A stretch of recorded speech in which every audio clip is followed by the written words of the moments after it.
we got to talk some hockey. We get the voice himself, the public address announcer for the Philadelphia Flyers, Lou Nolan, on the line to join us. Lou, thanks so much for giving us a few minutes. How you doing today?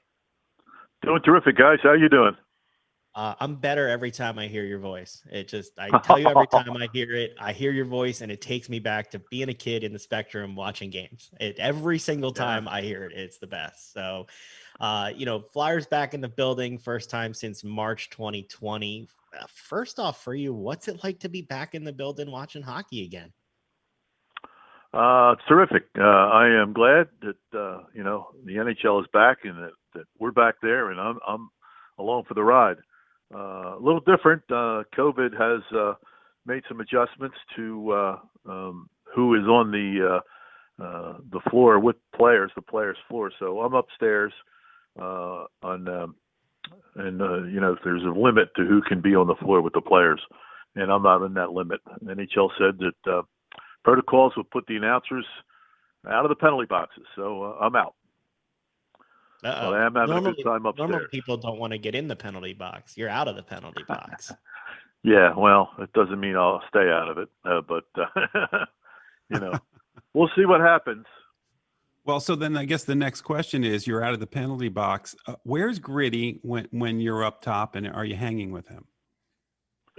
I'm not hanging with him. I did see him once, but he is on.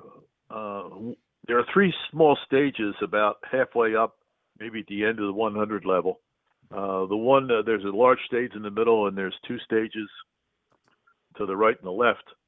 One of them is Gritty's living room with a nice leather sofa and a lamp and some of his pillows and playmates. And the other small one is with families that the Flyers have brought in of first responders. Every night we host a family of first responder and their family. And they are the only people that are in the building that, are not employees or so forth. So the main stage is for a lot of different stuff that happens with Gritty, and Lawrence sings the national anthem from there. And, we're adjusting. We're having a good time. You mentioned it's Gritty and some families in the building with you. What's it like to announce a game in a virtually empty arena, and how does that impact you? You're somebody that the crowd feeds off of you. You feed off the crowd in the game. What's this like for you? Well, I like to think about it professionally in that I can't be any different than I normally am. Try and announce the goals and assist as they are, and the penalties, and certainly the Pico power play and things of that nature. But it is different. We did during the bubble in the playoffs run a second screen, which we did off the Flyers website. So I've been in there before with nobody in the building, and there was really nobody in the building then. It was just us in the press box area.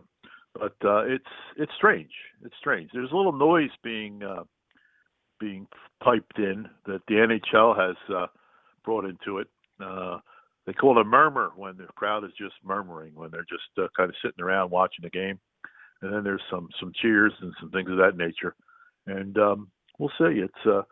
It's been good. Obviously, the team played well here. They didn't really play well, but they got wins. We're doing okay. We're leading the Mass Mutual East, and yeah, everything has a name now. More names than ever. It was funny. That wasn't even a question I wrote down. Any thoughts on that? Tough to get used to that it's now the Mass Mutual Eastern Conference. Well, I don't say it much. I don't talk about the East very much. If I do, it might be scripted or something of that nature that somebody wants me to say. But it's different. I wrote it down here on a legal pad because I said, geez, if I have to mention it, how will I remember it? I haven't said it more than a dozen times at this point. But it's different. Lou, one of the things that we're used to hearing, and one of the things that makes me smile every time I go to a Flyers game, and has for years, is you announcing the power play, which is usually the Pico power play. How much longer is it going to be before Lou Nolan himself has a sponsor before his own name? Well, Don't give me any it'll probably ideas. be a while. It'll probably be a while. I think you should get on that right away. What's Yeah, it, what, yeah, that's right. what's it like for you with your new perch in the arena? You know, you're somebody who's been in the penalty box watching the game for so long. What's it like, this different view, being higher up to see the game there, but also be a little further away from the action? Well, I'll tell you guys that I am as far as you could possibly be on the goal line, the Flyers goal line, and where they shoot twice. I am even with the goal line, but I am in the upper press box. There are two levels there. I'm in the upper level, and it's an interesting perch.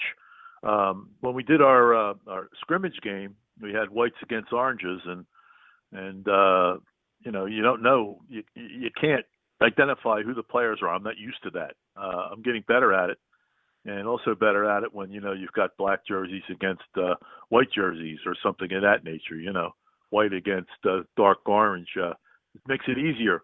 But the players have helmets on, and their numbers 68 certainly looks like 86. So there's a lot of different stuff there that's difficult to see. But all of mine is a result of a play normally. So I'm not doing play-by-play. Those guys, God bless them, man. Well, look, Tough. you're back in the arena, which is, we are all so jealous that you get to be back there, but we're so glad that we actually get to hear your voice in the background when we're watching the games. What is it like for you to see a team like the Flyers that really is one of the up and coming and top teams at least in the East this year? I'm very pleased. I'm very pleased that they're doing that. There's challenges that are going to come out, and the Flyers have faced them already. They've got 4 guys down to injuries. Coots is hurt, Phil Myers is hurt, and Frosty's hurt, and they're all not exactly day-to-day guys at this point. We don't really know about Mark Friedman, who was the 6th defenseman that came in replacing Myers. He did a face plant when he was tangled up with one of the Bruins, and he went out right away. I suspect he might have been cut by his shield when his face hit the ice, but I'm not sure about that. So then the Flyers finished the game with 5 defensemen from the middle of the second period. So you can guess why some of the gas might have been out. But that's the way the game is. The game is tough sometimes, and you had Provorov with 30 minutes, and Sanheim with 25 minutes, and that's more than he's ever had in his career. So they're pooped, and it's just to be difficult when you put the 5th defenseman out, you put him with a different guy, and it's not as if they've played a whole season together, but guys get to know tendencies, and sometimes they're in the wrong position. And Boston took advantage of that. It's tough when there's injuries, especially this early in the season. But there are 2 guys back in Patrick and Oscar.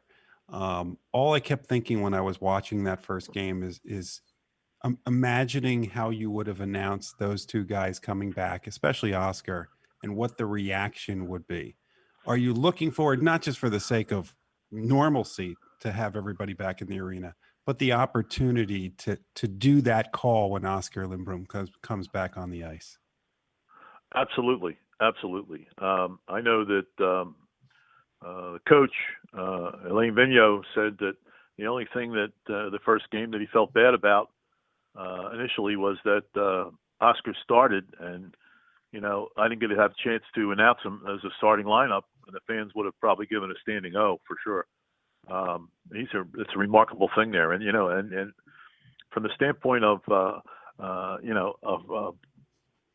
concussions and things of that nature, you've got a guy coming back from a concussion, Nolan Patrick, and it was almost a whole year. I mean, really, really difficult thing for him to come back, and so far so good. He's been good, as Oscar. So it feels good. It feels good to have him back, but it's going to feel even better when the fans are there to give them the proper cheers, so to speak, as you mentioned.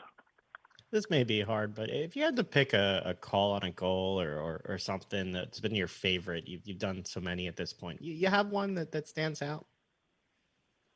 I do.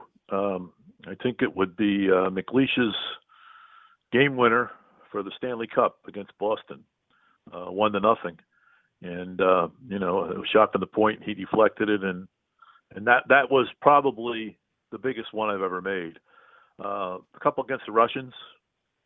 I think Joe Watson scored after all the hijinks when they went off the ice and came back, and that was a big one. JJ Daigneault in the playoffs to send us to Game 7.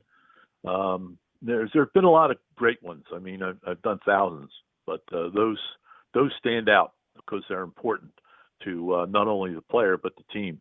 And some of the 50th goal stuff, I mean, crying out loud, 50 goals. It's amazing.